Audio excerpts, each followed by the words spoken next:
Hi, my name is Edwin Lombardi, and today's video is about changes. And today we're introducing to you the shaper slip line, which is going to make you change the way you think about the way you do hair. My model, she has really nice hair, and before I begin to cut it, I've prepared it so that way when I start combing through her hair and cutting it with the razor, it's going to work a lot easier for me. So we used the Sebastian slip shampoo and then the slip conditioner, and you can see how nice and silky it leaves her hair because she's got a lot of hair that tangles a lot. So to begin the cut, I'm going to be changing her hair from a long length to a mid length. And also we're going to be changing the texture of her hair from a smooth texture to a texture that moves more, because I'm going to be adding some layering through the hair. So I'm going to start off by sectioning the hair behind the ears. And once you have it parted behind the ears, I'm going to divide the back into 3 sections, the middle and then the 2 sides here.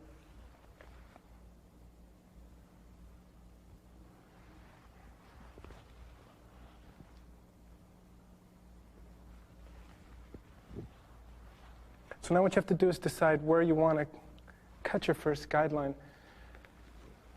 So I want this to be like right around this length here. So this is where I'll begin my cut. So what I'm going to do is I'm just going to comb this whole section together. Now for this next technique, you need a sharp razor.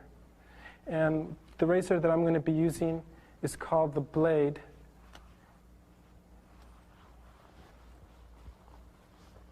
And you can see it's, very lightweight, but it works really good and it has a guard, so you don't have to worry about cutting yourself or the model. And once you have the hair all combed, you want to grab the section of hair really tight, really good grip. Put the blade at the length you want your length to be, and then what I'm going to do is I'm going to put a little pressure with my thumb and pull the hair towards me. And what it's going to do is give me some graduation at the bottom and not cut it so blunt.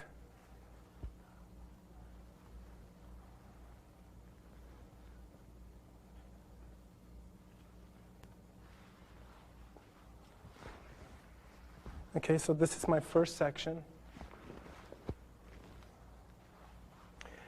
And I'm going to be doing the same with my next section.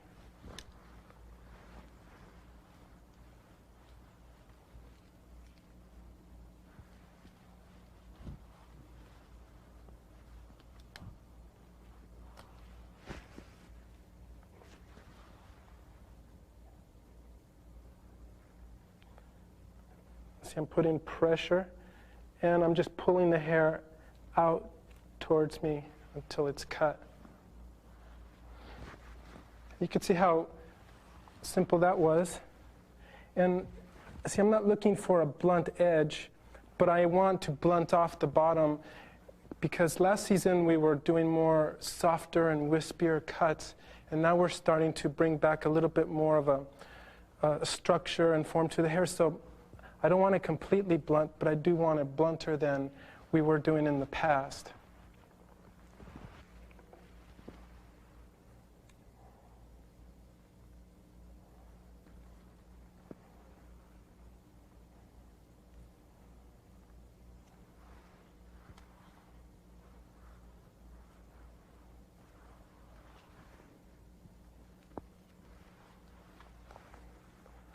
Okay, so now I'll begin the sides, and I'm going to do the same thing. Comb everything down, and you can see where I left my last guideline, and I'll do the same thing there. See, I'm holding the hair with pressure, and then I put my thumb right under the blade, so when I pull out, the blade cuts right through the hair really easy. Here's my guide there. I just put the blade right where I left off the last section. And it's important that as you're cutting towards you, you're also elevating, because that's what's going to slightly stack this up a little bit. If you hold it and pull straight out, what's going to happen is it's going to be cut more blunt, and then it's going to be heavier than what I want for my end result.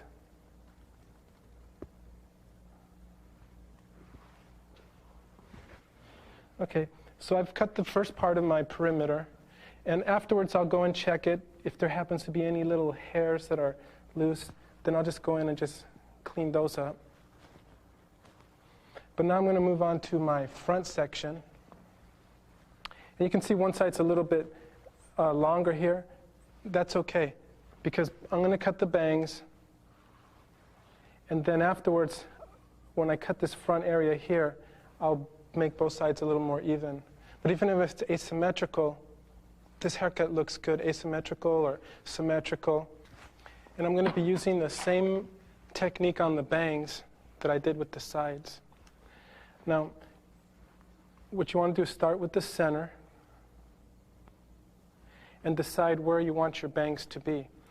I'd like her bangs to be about right at this level here. So I'm going to put my razor right there.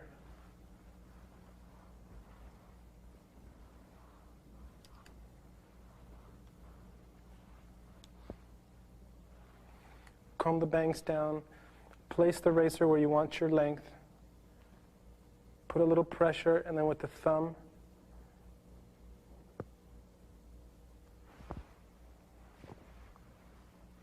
cut.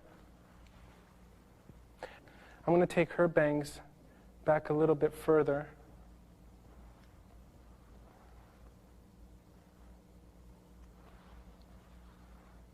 And then any little loose hairs, you can just pick those up.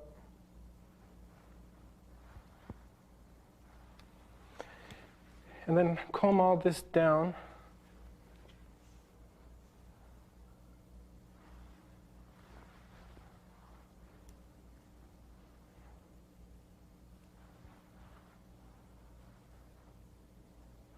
So by bringing her bangs back, what I've done is I've exposed this part of the cheekbone here.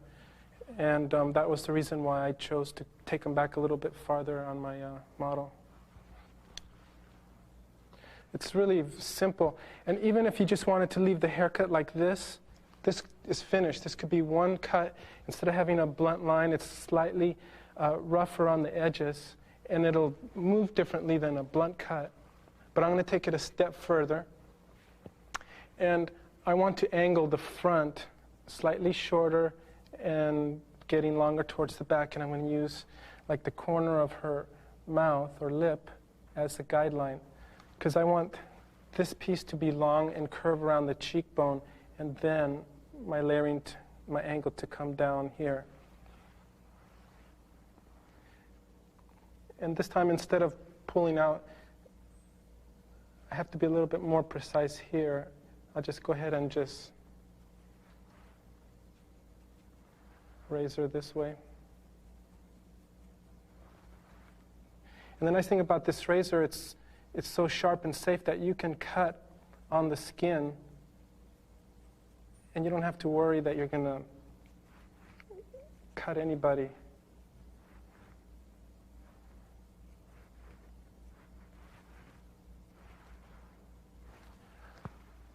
And I'm going to do the same on the other side. So you can see now that I've changed it from a straight across line to a shorter angle here.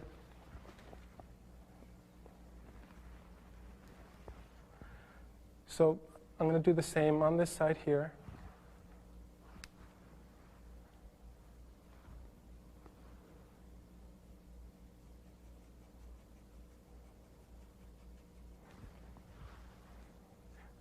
Now, one thing you're going to notice about the razor cutting, it's a little different than some of the haircuts that we've done in the past. I'm looking for a heavier texture in the hair compared to when the last season or two where the hair was lighter, we really razored throughout the hair a lot, so it was really light and airy. What I'm looking for is long layers. I don't want this to be short on top. I want my layers to start about here. And also, after I finish layering, I'm going to go in with a technique to remove some of the weight. So I don't want to layer too short at the beginning, or else I'm going to end up with a lot of layers. So I'm just going to start in the back, take a section down the middle,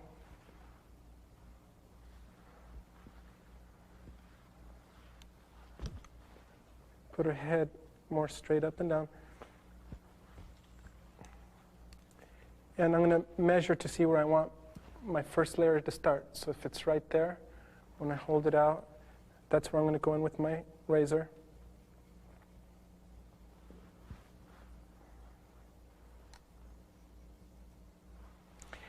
And I'm trying to keep a little of the thickness, so my angle is going to be slightly from shorter to longer this way. And then I'll just take pie sections all the way around the head and just follow that same guideline.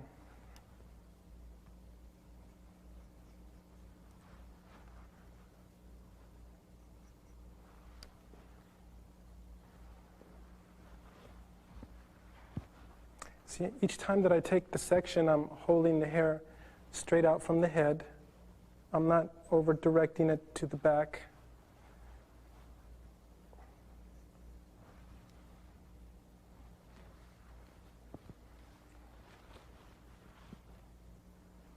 Here's my guide.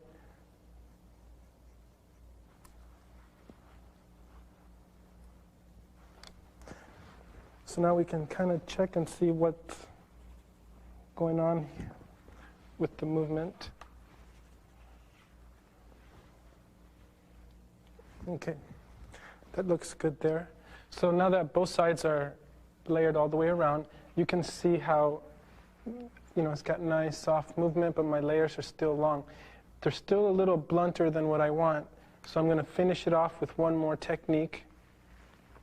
And I'm going to start off by splitting this section in two, and I'm going to comb this whole piece of hair on my comb. And with my razor, I'm going to flick up and down, not straight up, but slightly at an angle, so that way it doesn't just push the hair off the comb, but it'll cut pieces.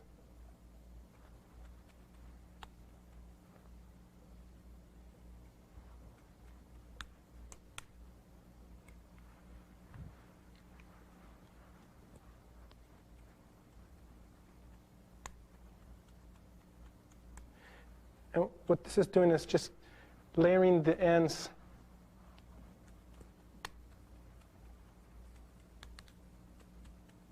erratically. So I'm not moving my whole arm, I'm just moving my wrist.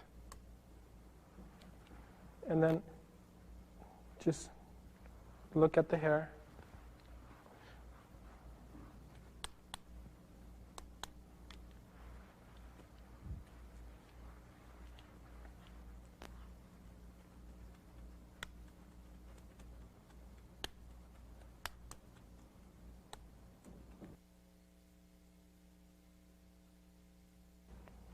You can see how it's, softening up the ends a little. And now I'll just come back here, and I'm going to be doing the same thing all the way around the head.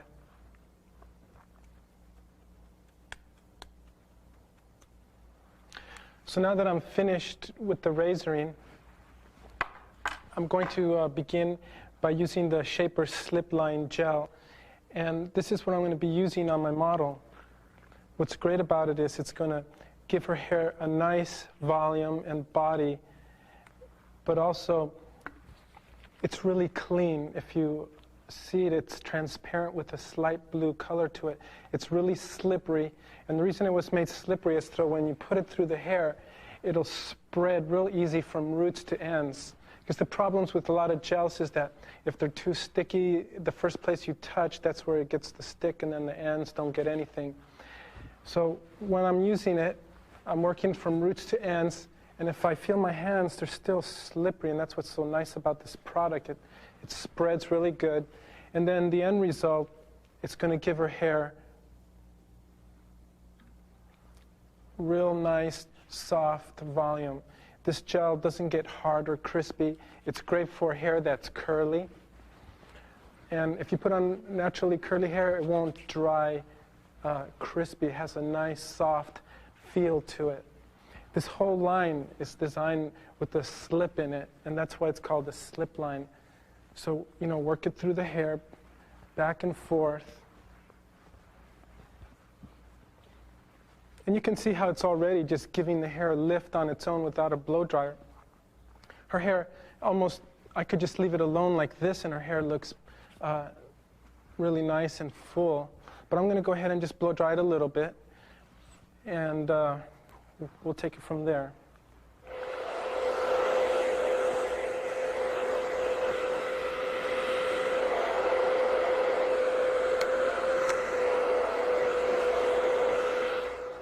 What I'm doing is I'm just bending it around my finger, putting some hot air just to give the hair a little bit more of a bend. So you can see the finished look. I'm going to be using some shaper to finish it off, but to talk about the color, what I've done is I put a cinnamon cellophane all over the head. After that was done, I shampooed it out. Then I dried the hair, and then I went and weaved the hair with FX, and then some burgundy color. You can use wine red, black cherry, Bordeaux, any shade that's in the Bordeaux series.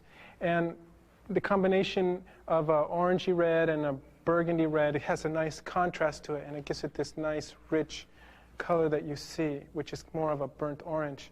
Now she can wear this, if you shake your head really good, she can wear this all, on her face. She can wear it down. And then just finish it with the shaper hairspray, just really lightly, some of these pieces.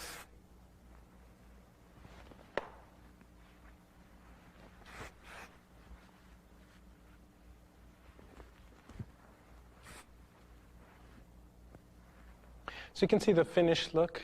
And this is our mid-length cut from the Changing Shapes collection. And I'm going to show you the cut all the way around. You can see the layers are still pretty long, and most of the movement is through the bottom part of the hair. And you can see how nice the color came out, all those burgundy highlights and the golden highlights mixed with the amber color, and to create a burnt orange effect.